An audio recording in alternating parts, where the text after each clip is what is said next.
For real? No, you didn't lie. I call the family task. Yeah. I can show you the picture. Yes.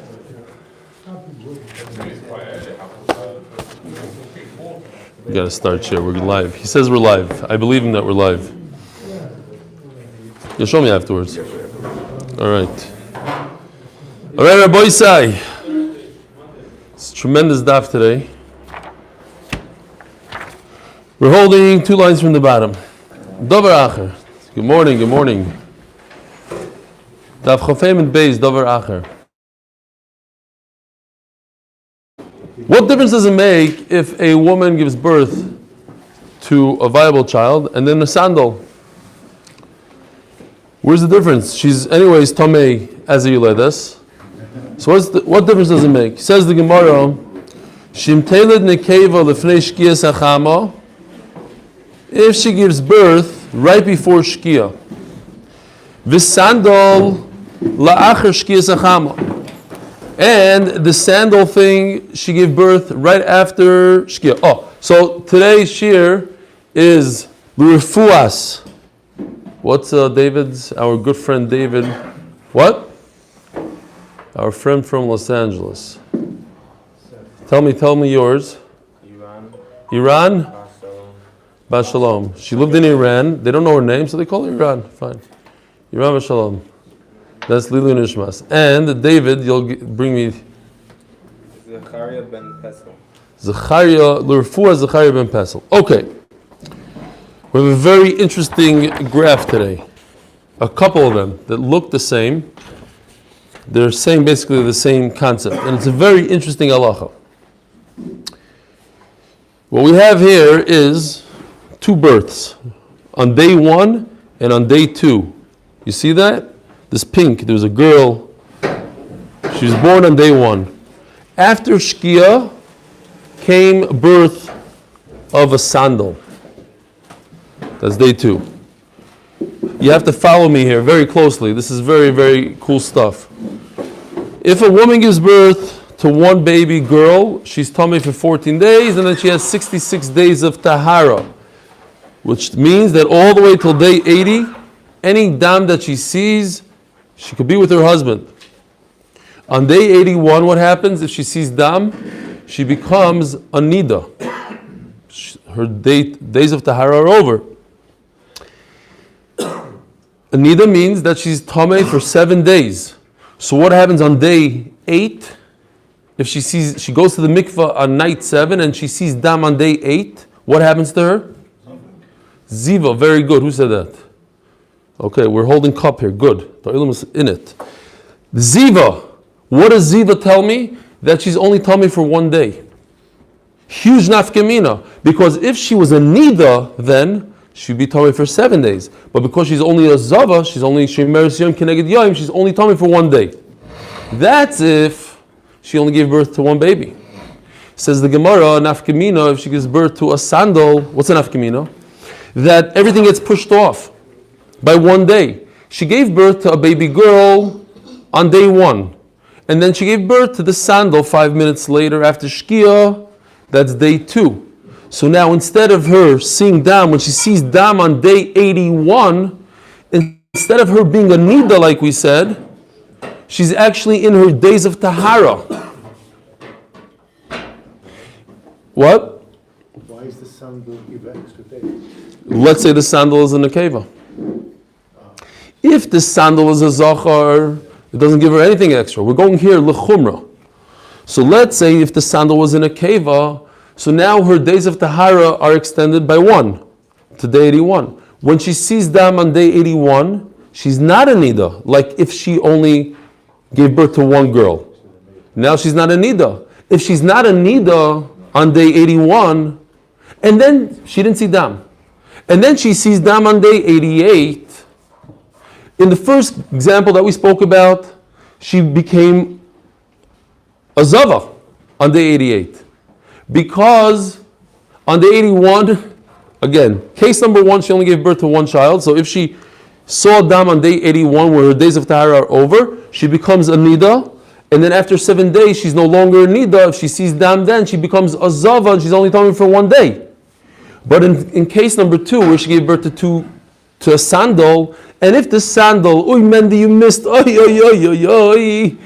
What a piece, what a piece. So you can listen from over there. If she gave birth to a second child, a sandal, so now her days of tahara extend into day 81.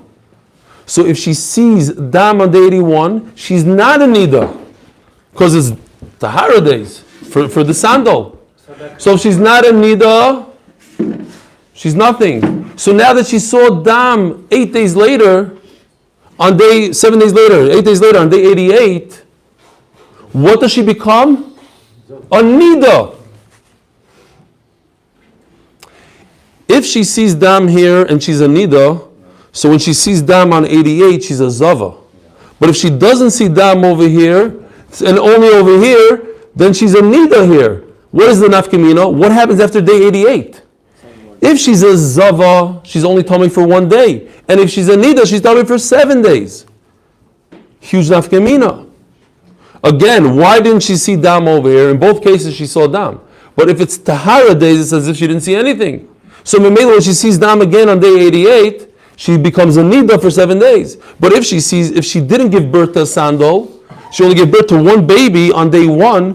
So this is not tahara days anymore. This is niddah. So she's a niddah. She waits 7 days. On day 88, she's a zava and only tummy for 1 day versus 7 days. A huge nafkamina if she gives birth to a sandal or not.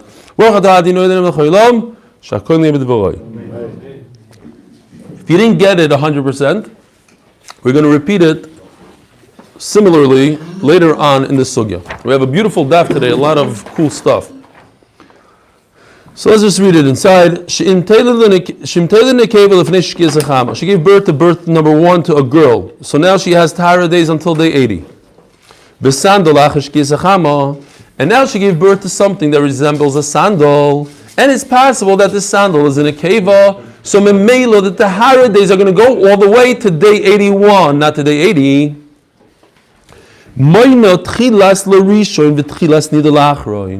She must consider the fact that she gave birth to a second nikeva, and therefore she has to be machmir on the niddah on the second one. Fine. Says the Gemara. New sugya, brand new sugya, daf chavavam dalf, our daf today. Sandal desnan gabe bechoris l'may hilchasa. It says that a bechor. So the Gemara now understands, very interesting. The Gemara understood that a woman gave birth, and then later on, she had a sandal. So the Gemara says, no, we're not talking about that it happened a year later, 2 years later. It happened in the same birth. They were twins. And a sandal came out. A sandal came out, we have to know whether or not the second one is a bechor lenachla, and is not a bechor lekoyin. In other words, since the sandal opened up the womb, so you don't do a pidyon haben. But since, as we learned the other day, the father doesn't mourn over a sandal or a sandal, memela, the second boy gets 2 portions. Sandal is not gabe krisos l'mayuchasa. Over there it says that a woman must bring a korban when she gives birth. Shimteled vla derech doifen v'sandal derech rechem. What happened was she was pregnant with twins. The viable twin they took out with a cesarean. We're going according to the mandova that says cesarean does not require a korban. The second one, the sandal, was born natural. So she must bring a korban based on the sandal, not based on the viable baby. The sandal is mechayav a korban and not the regular child. Yeah, you get that part? She gave birth to 2 things, a viable baby and a sandal. Why is she chayav a korban? She's chayav a korban because she gave birth to a sandal. Why? Because the regular baby, the viable baby, wasn't born naturally, it was born a cesarean. And a cesarean doesn't require a korban. Sorry, if she gives birth only to a single sandal, regularly. What? If she gives birth, Only Nathan. natural birth to a sandal, Yeah. have a korban? Natural, yeah. Yeah. That's what we're saying. A natural birth, that is the case. Natural birth to a It's not a carbon. viable baby, What? even though it's not a Yeah. viable baby. Because we're saying it was a twin. It was a twin. No, but if there was no twin, I'm saying if there's no twin. What was it?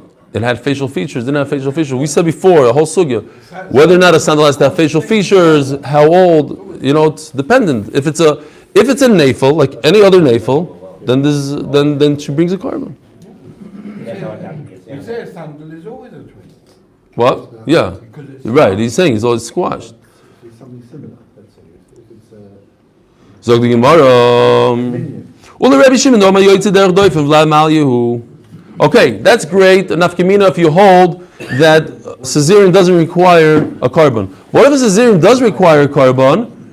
And Memela, anyway, she's bringing a carbon for the viable baby. So what difference is there in the Mishnah in Krisos Benegeta Sandal? Michael Meir. Omer Rabbi Yirmiyah. Shim Teled Vlad Begiyusa. Interesting case. A woman decided she wants to become a Giyaris. Now, in order to become a Giyaris, you have to go to the mikvah. But she wants to do one of those births. She wants to birth in a pool. You know those people? Le Boyer. Le Boyer. It's called Le Boyer. He's the doctor, the French doctor who invented this. Got it. There's a guy watching now. He watches almost every day. So he told me about it, and I told him he's crazy if he does it in his house. He says, no, he's a very natural kind of guy. One of these green guys. And then he had a major problem in Chicago. So his wife gave birth, and they almost lost the baby, and he said, you're right, I'm not going to do it again. Anyways, people do it. Why am I bringing this up? We're talking about a crazy case. A woman wants to become a giyaris, and as she's becoming a giyaris, she's giving birth. So I'm just explaining what's going on. She wants to kill two birds with one stone. She wants to be toivel in the mikvah while, what is it called? Le Boyer. Livoyer. Okay, Livoyer / Gerus in the same shot. Okay, fine. So she gives birth to a baby.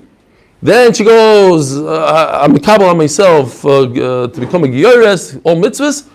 Poof, she spits out a sandal. Now the sandal is mechayev carbon, but the first one is not mechayev carbon because she was a goy. Goyim don't bring karbanas. So here's a case where a sandal could be mechayev a woman a carbon. Fine. Rid of a person. What? Rid of a person.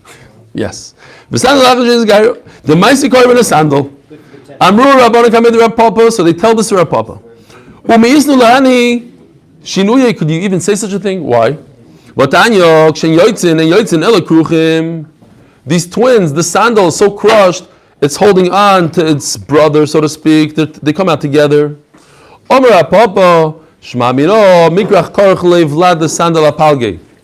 Picture, where is it? Oh, beautiful.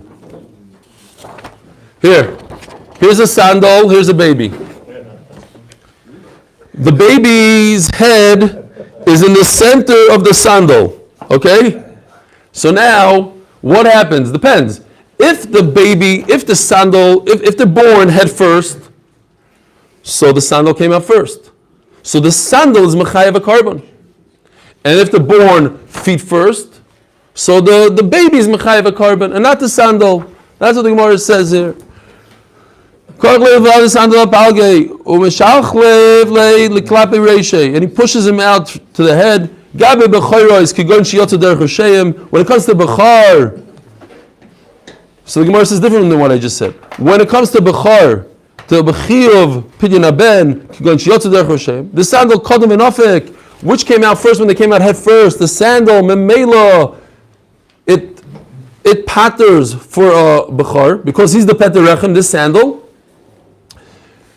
Gabi Kriso, Shiotzu Derech Magloisayim. The Vlad called him Benofik. But when it comes to carbon, what came out first? The teddy bear came out first, the feet first, Memela, that's the one that's Mechayev. Oh, so here, we have to stick this in. Very important to understand the sugya. We're talking about this funny case of a woman becoming giyaris between children. She gives birth to this teddy bear guy, to the Vlad Shel Kayama, the normal baby. She becomes a giyaris afterwards in the in the pool, and then the sandal comes out. So the sandal is mechayev a carbon. How is the sandal mechayev a korban? Because she was a goy when she gave birth to this guy. And this guy came out first. Why? Because look, his feet are first. That's what Rav Papa says. Converted while he was What? in the water. Yes, she was converting. She converted between the two. She didn't get up and go outside to the mikvah because we hold, in this sugi we see that these twins are born very close together. They're karuch. They're actually attached to each other. So the only way to explain, she was already in the water basically when she started the process of gerus, and she completed her gerus after one of them came out.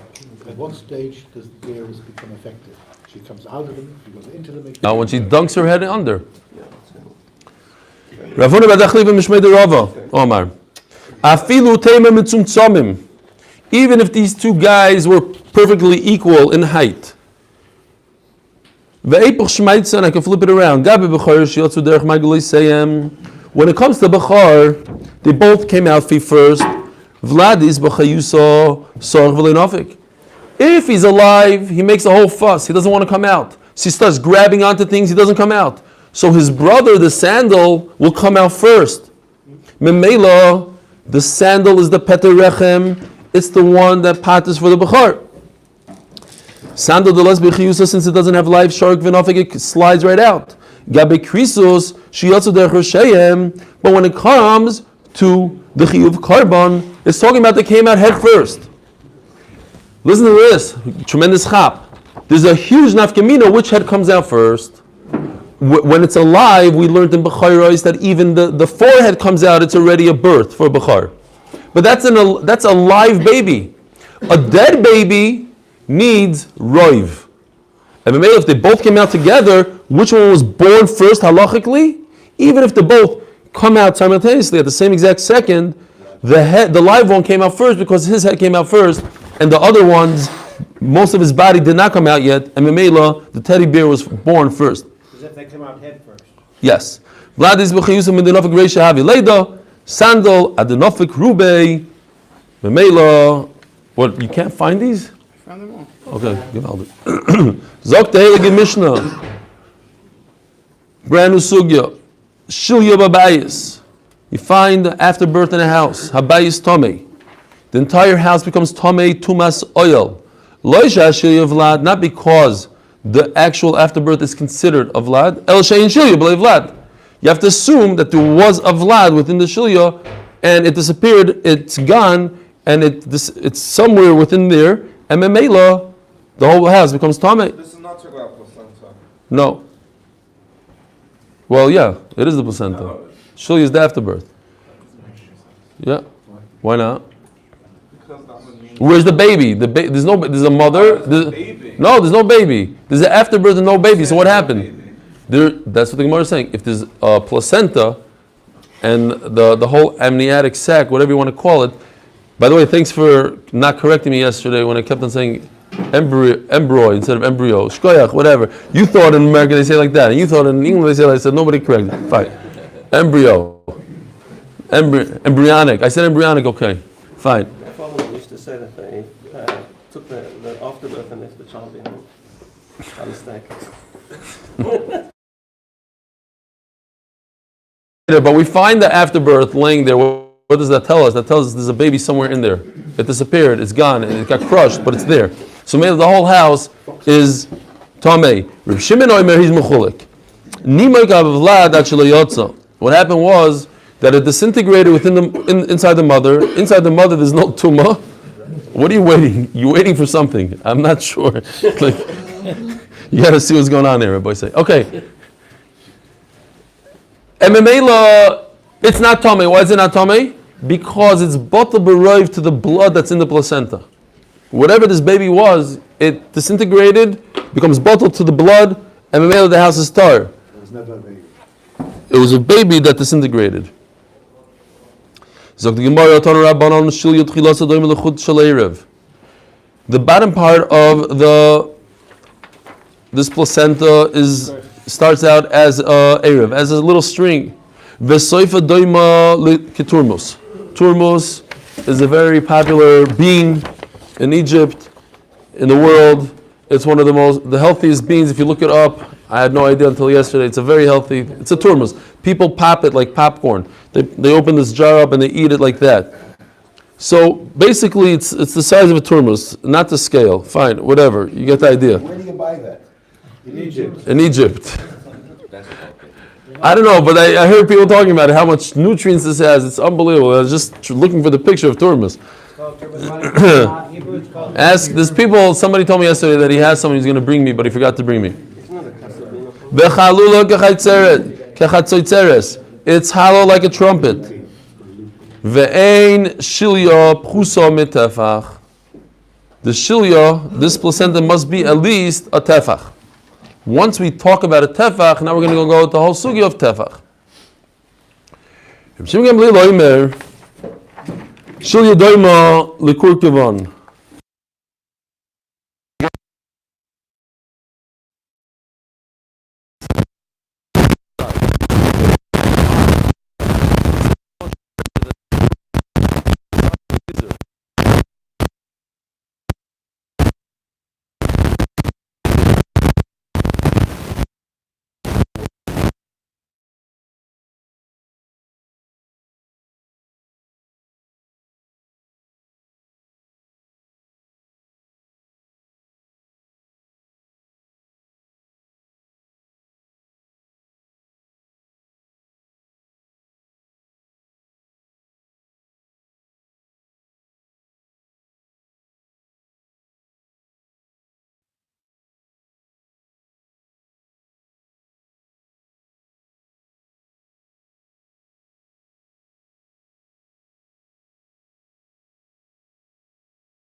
A tefach is 4 large fingers, the thumbs, 4 thumbs. And here I am holding it not with my thumb. So memela, the shofar must come out from this side and this side slightly in order for the shofar to be kosher.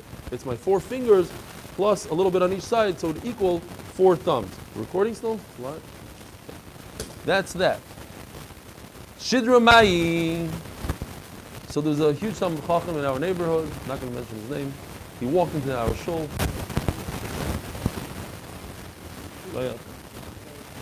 He knocks on the bima in the middle, right before, I don't know what, in front. A lot of you were there, in front of Hallel, and he says, Rabbi Isai, I want to tell you, you guys are not doing the mitzvah of lulav. Not you guys. You got to be careful in the mitzvah of lulav, because possibly you're not yoytz the mitzvah of lulav. A guy comes over and he says, this guy is nuts in his head. Why did he bang on the bima? And as he's telling it to me, and I'm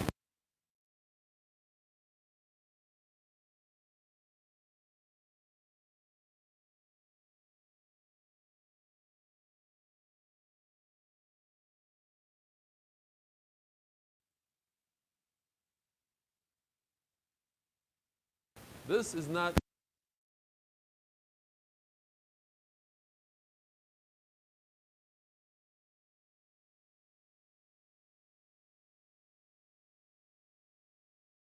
Fine. And in order for the mitzvah to be, you have to have a tefach.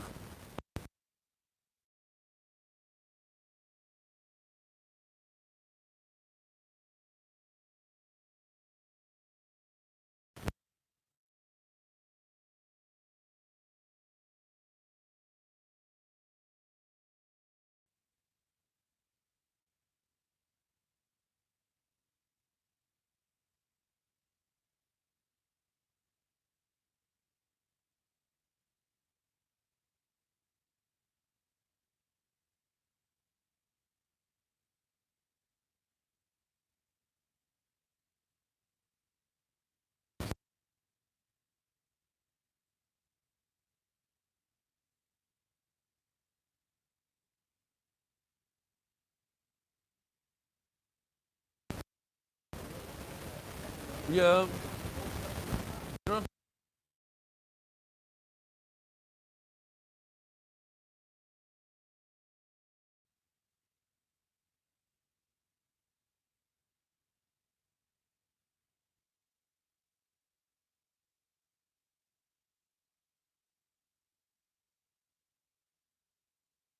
Hadas tefach. Doivin sukkah. What's the halacha by sukkah? The sign Yishtaim kil choson shlishis afilu tefach. By sukkah, you need two walls that are 7 tefachim each. The third one could be a tefach. Ezoiv, Ezoiv tefach.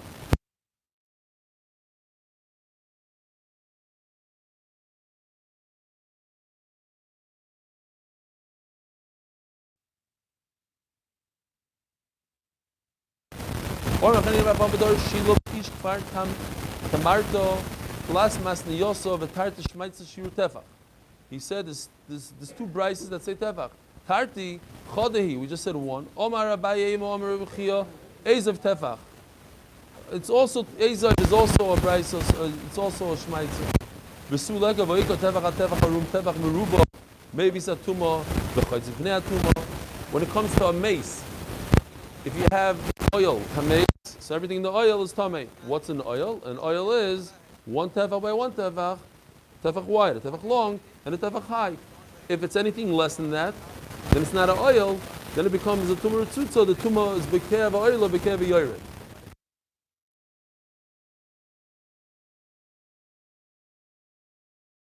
Tefach long. Also, what if you have tumah?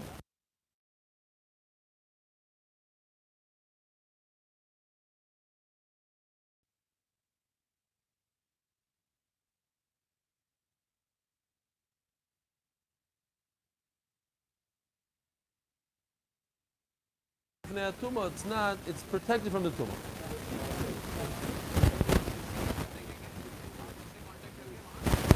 Even a big one, a big mace. Yeah. Yeah, definitely. In the aura, yeah. Sure. Tefach garmina, unless he's a very heavy person. Tefach garmina, tefach garmina. So the question is, why is this halacha of tefach not mentioned within the 5? Because we're talking about 1 tefach, not a tefach by a tefach by a tefach.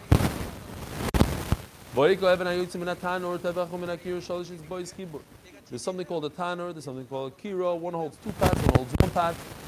The point is, if it has a stone protruding from it, it's part of it's like a handle to the stone. So there's mikabel tumah like the oven.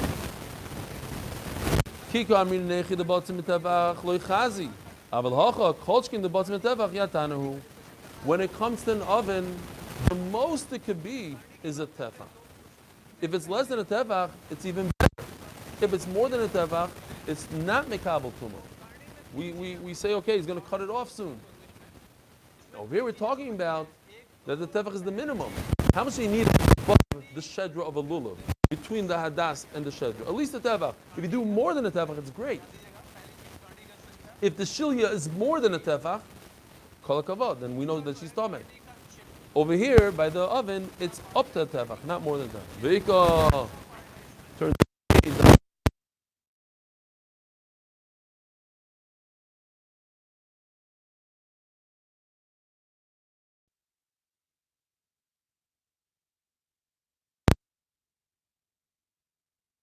in their oven, and the mela, that's your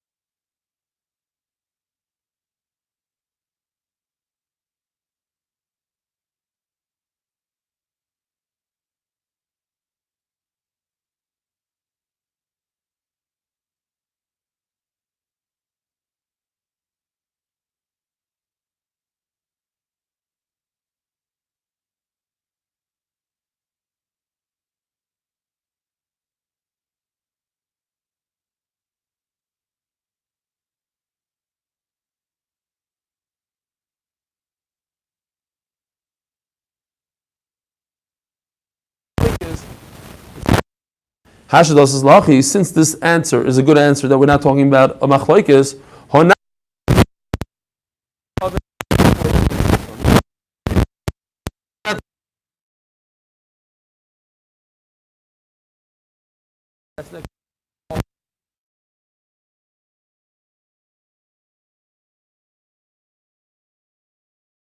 your oven up against the wall. You don't want it sticking out into your cake.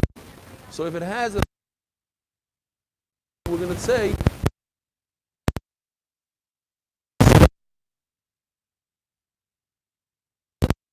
do the sheet. That's what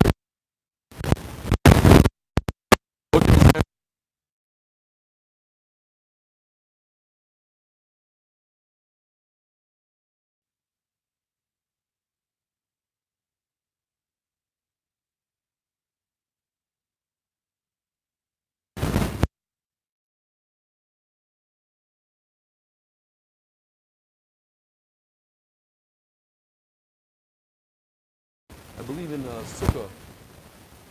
Sukkah Davav, thank you. So it discusses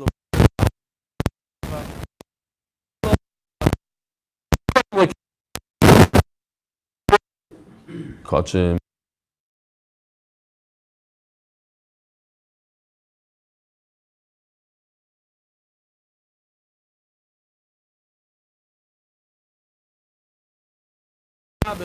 You're allowed to carry there on condition that you make some sort of hecker. What do? You put a lechi or a koyer, you put a beam. That's a tefach what? But there are rabbanon like in Mari. I'm not discussing anything that has to do with rabbanon. Elo b'dechsivan b'lemifharshi shurayim. Only things that are in the Torah, but don't have the shear, because it has the shear like the Niddah we don't mention. All these 5 things like the shofar, etc., are in the Torah, but there's no shear. Yosef, Omer Rav Yehuda Omer Rav. Kol shloisha yomim arishonim toilim sashilya b'v'lach. Raising halacha. The woman has an afterbirth. After she has a child, A day later, 2 days later, I think they make sure it comes out right away. Then, not so much. Didn't come out, not will come out eventually, they said. Days later, it comes out. She gave birth to a male. A male, she's only tummy 7 days. So I'm going to assume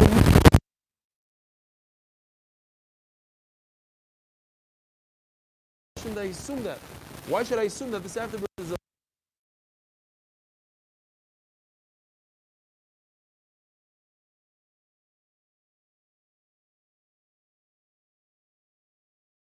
after this, I have to be choishes for a second vlad. Now, if you think, that that's it, what does that mean? Here's a in the beginning of shear. Here's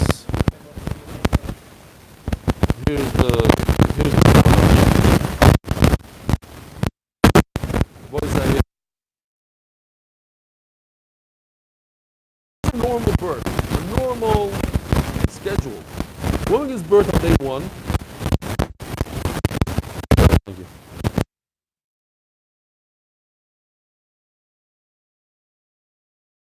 His birth, she has the heart.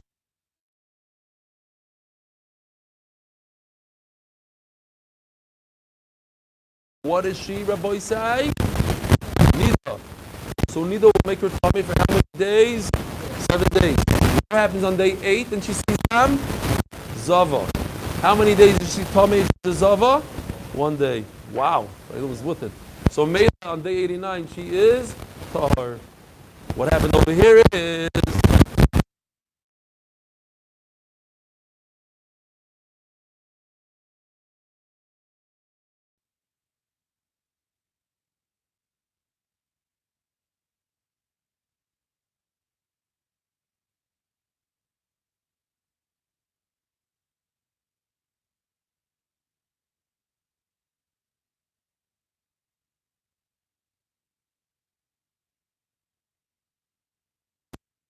because only if we knew for a fact that she gave birth to another female,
I'm concerned that the shilya, the afterbirth, might be another baby. What kind of baby? The worst type of baby.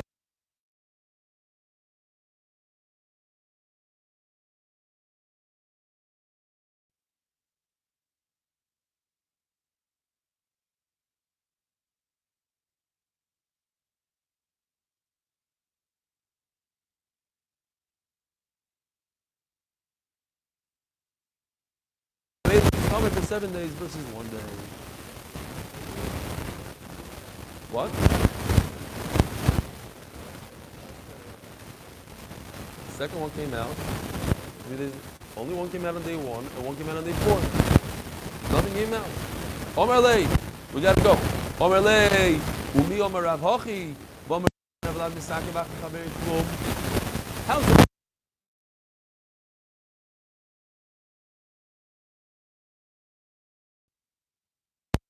What happened there? I thought I printed something else. Oh, here. Anyway, so we have like this. Rabbi say, not to get confused. If a woman gives birth to a vlad, to a baby that exists, that lives, the Gemara is going to say that the afterbirth, I don't care how long after the birth, 20 days later is part of that birth. If she gives birth to a baby that cannot exist, let's, instead of jumping there, case number 2, she gives birth to a nafel, it died, a nafel. So in that case, she only has 3 days.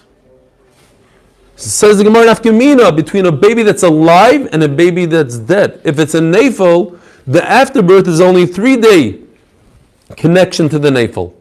But if the baby is alive, a viable baby, then the connection between the afterbirth and the baby is Laila and Vayed, 10 days later also. What about a baby? Where's Levi Friedman? What about a baby that cannot exist? What does that mean it can't exist?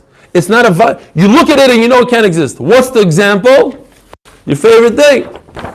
If the eye is in the center, or the eye is in the center, or it's missing half of its brain, it's not viable. In that case, the afterbirth that comes right afterwards is. So let's see inside.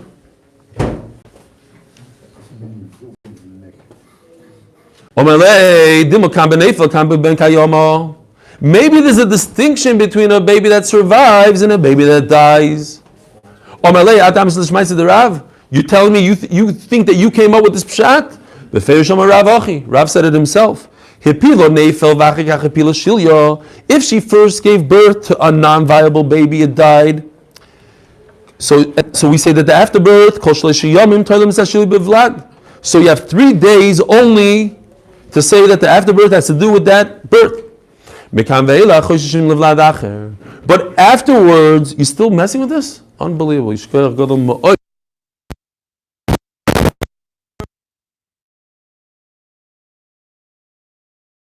But if she gave birth to a live baby and then she had an afterbirth, so here's the distinction between the two cases. Giving birth to a nefil, giving birth to a vlad shel kayama.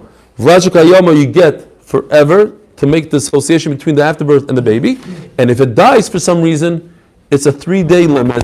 Now, says the Gemara, amazing story. Shmuel v'talmidei de Rav Yehuda v'Yasfi.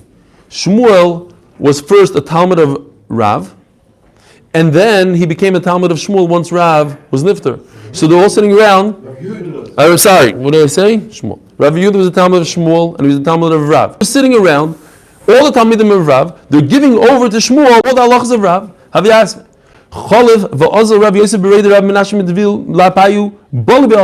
Rav Yosef is rushing by them. Omar. So one of them said, Osilon Gavra, he said Lashon Hara, I don't know how he said this. He said, look at this guy. Osilon Gavra, the Ramina Lev Begilo, the Chitza, we just ask him a simple question like a little piece of wheat. Umir Mitchi, he doesn't know how to answer anything. And also Shmuel wanted to see if this is true. Omar Shmuel, my Omar Rabbi Shilya, tell me something over from Rav in the halachas of Shilya. It's amazing. You could ask a guy anything in any sugya. Omar Lei without even thinking. If it looks like a minion, it's not kayama, it's never going to exist, then you cannot associate a afterbirth, a shilya, with the birth.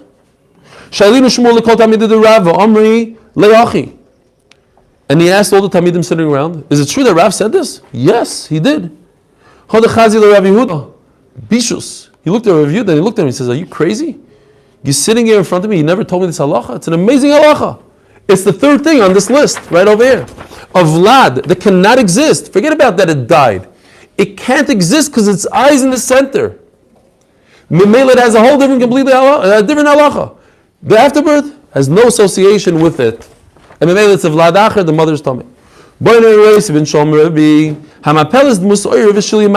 What if she gives birth to a bird and it has a placenta? A bird doesn't have a placenta. And Memela cannot associate the placenta with the afterbirth with the bird. But what if it's literally attached to the bird? Now you have no excuse. Now it is part of the bird. It's impossible. It just doesn't happen. A bird doesn't have an afterbirth. What are you talking about? It says mefurish. It says mefurish. If she gave birth to a bird and it has a placenta, so I say it's a zachar and a keva. You get 14 days of tuma and only 26 days of tahara.